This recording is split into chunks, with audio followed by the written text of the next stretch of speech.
Hi, I'm Ken Hauer, president of the Rubicon Trail Foundation. This video series is called The History of the Trail and How Did That Spot Get Its Name? Because some are pretty obvious like V-Notch and some are not so obvious like whale bones. So let's get out there and let's get started.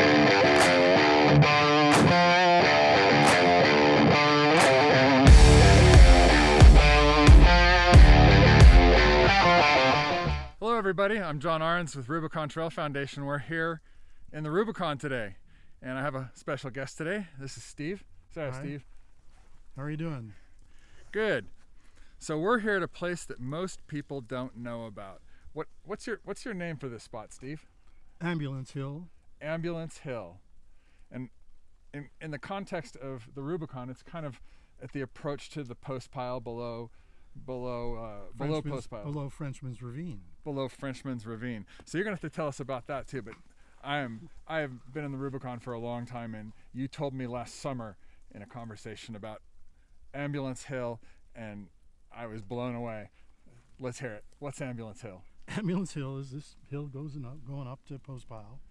In the old days, like in the 60s, and I don't know when the thing first appeared, but when I was here in 65 or 66, it was here. There was an ambulance stuck here, kind of broken down. It was rusted out already.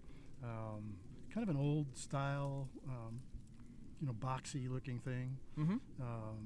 Had been there for a long time, and everybody just called it Ambulance Hill because of that ambulance sitting there. I'll be darned. And how long was it there? I don't know. You don't know. It just disappeared and you forgot. Well, 1 year it was gone. Right. So I don't know who took it away or how it got out of here. The Forest Service occasionally pulls stuff out. It's possible. I don't know how it got here in the first place either. Super interesting. Ambulance Hill. Right. Thanks for visiting us here today on Ambulance Hill. Right. It was a lot of fun at the time. So let's talk about your history with the Rubicon Trail. How long have you been? You said in the 60s. What was your first, when did you first remember being here? And what was the context? Why were you here? So the first time I came up here was either 65 or 66. And I can't remember exactly which. It was before I was heading off to Europe to play basketball. And I came up to visit a buddy of mine who came up here with his family and his parents in the 30s and 20s. And who was that? Brian Swift. Brian Swift. Okay. And the Roses. And the Roses. So there are co-owners in Wentworth. I remember seeing discussions of Babe Rose and Charlie Rose in historical documents about the Rubicon. Babe and Betty were the two, and they had their daughters who are still around and still come up here. Right. And so I came in my 1954 Merc. Okay. That I had brought from Boston. Bought it for $1, and it made it out here. And I somehow made a wrong turn and went down towards the Rubicon. And I went between two trees that were slightly narrower than the Merc. And it got stuck down there. And so a bunch of hunters brought me back up to here, to camp. And we went down and rescued it, brought it back. It was a lot of fun. I've been coming here every year since. And just enjoy the property and enjoy the trail. Used to have Land Rovers that I would drive up here. And eventually you ended up owning Wentworth Springs, is that correct? That's right. We bought it in '83. Okay. And from Orrin Ellingson. He's a dairy farmer out of Auburn. And he really liked Betty. And we always talked to him about buying it from him. And he eventually decided, he was in his 80s, and he eventually decided he was going to sell it. And there were a bunch of people he didn't want to sell it to. And I shouldn't go through the names of it, but he didn't want to sell it to the Baptists. He didn't want to sell it to the Japanese. And he didn't want to sell it to the Jeepers. Okay. So he sold it to us, which was really nice. He carried the loan, and we ended up paying him off before it was due. And then we just try to maintain the property in its almost primitive state, except for So you said something about Frenchman's Gulch. Frenchman's Ravine. Frenchman's Ravine. Tell me about Frenchman's Ravine. Well, it's that nasty spot up there by the salt. By what people call the post pile. on Yeah. the post pile. Yeah. And it's hard to get up. Mm-hmm. And I don't know. I've only been up it once or twice, and not in these vehicles. Went up in the Land Rover, in the '62 Land Rover, made it up, and it was a 109. It was a nice vehicle. But anyway, how it got its name. So, they run the Jeep Jamboree through here, Mm-hmm. and as they did then, they don't so much anymore. I haven't since '82, I believe. Yeah, it's been a while. And the kids would come up and watch them. They'd sit up there. And one year they were there, and there were a bunch of people from France coming up and breaking their vehicles on that hill, on that little section there. Sure. And so they named it Frenchman's Ravine. So to you and your family, it's been Frenchman's Ravine ever since. That's right. But to everybody, this was Ambulance Hill. Well, at least the people who knew about the ambulance. But I think the name Ambulance Hill was pretty well known. Mm-hmm. It's hard for me to tell. I don't know that many people who Yeah. know about it. Yeah. And like I said, I've been coming here since the late '70s, and I never knew about it till you told me about it Okay. last summer. Right.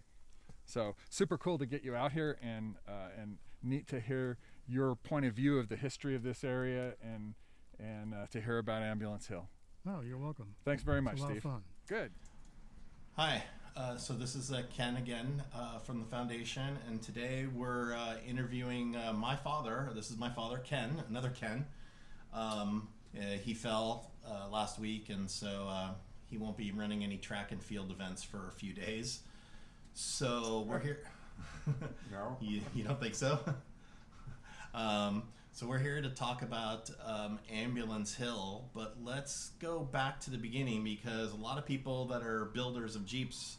So my dad was a mechanic by trade. Our family had an auto repair shop, and so my dad. So your first Jeep was a 1952 CJ3A, correct? Right. So after he bought it, you bought it because of your friend Al? Yeah. Al said you ought to get a Jeep, and join the duck club, the Jeep club. Right, and you joined the Redwood City four-wheel drive. Redwood City Jeep Club. Wow, I have no idea if they still exist or not. But you didn't take your little CJ3A to the Rubicon with a little four-banger original motor in it, did you? I don't remember if the motor was out of it by then, or But so by the late 1950s, so we're talking like 1957, the small block Chevy came out, which is the 283, and you didn't have to pay for your engine, correct? Right. Tell us what happened there. so I knew the parts manager at the Chevrolet dealership, and I asked him if that motor any of those motors were for sale, and he says no. He says they were supposed to be demolished, so that Wow. they didn't want serial numbers on them. They were just going to throw them in the trash because of some defect, correct? Yeah. So anyway, they ended up giving me an engine, and I had the engine rebored, redid about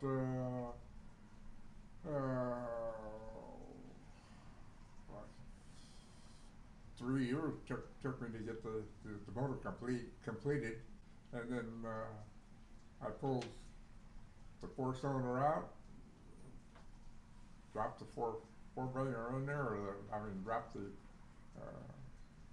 Small block Chevy. small block Chevy in it, and turned around and started working on it and had it ready to go on the Rubicon. And Now, we grew up in Burlingame, which is not near the Rubicon at all. It's about 30 miles, 20 miles south of San Francisco, and it's just not common for people in Burlingame to go on the Rubicon, so it's kind of unusual. Now, you put Right. that motor in, and then you also put an overdrive in it, correct? yeah, Yeah. I did the overdrive, the whole works. And you got the parts from your part. Archer Brothers Any old timers know who Archer Brothers is. So yeah, that's neat that you got it from Archer Brothers. I actually have seen them on the Jamboree within the last 5 years. Art Archer had his Jeep there, the yellow Archer Brothers Jeep, or I think it's yellow, I believe. Anyway, I don't know. I don't know how many Jeeps they had. and they used to have quite a few. Yeah. Anyway, so you and the Redwood City 4-wheel drive club you all went to the Jeepers Jamboree, and when you got to the bottom of Ambulance Hill, what was on the left-hand side parked there? There was a green-looking creature, an ambulance, military, and it was. So that would have been a Dodge. Huh? That would have been a Dodge. Yeah.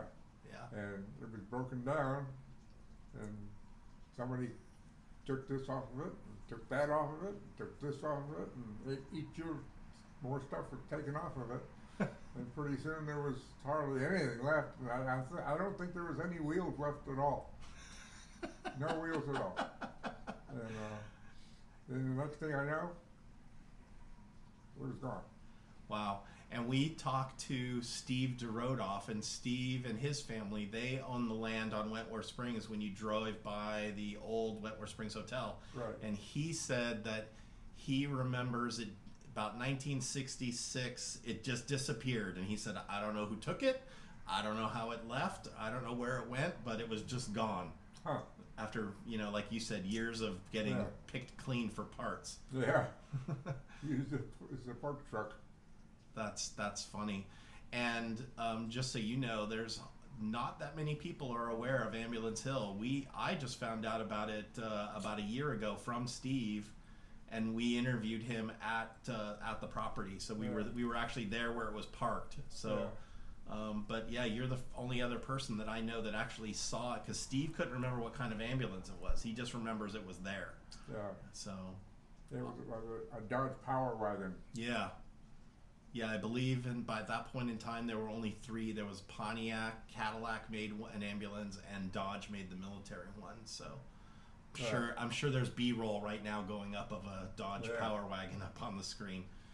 Well, awesome. This is great to be able to talk to you about it and the history of the Rubicon with you going on it. And that's how I obviously got started on it. So, anyway, just remember to like and subscribe, and don't think we're going to go 4-wheeling. We usually say let's go wheeling, but I don't think that's going to happen. No. Unless you have 4-wheel drive walkers. Walkers. Yeah. Yeah. All right. Well, thanks. I don't have any other stories to tell about it. Well, I appreciate it anyway.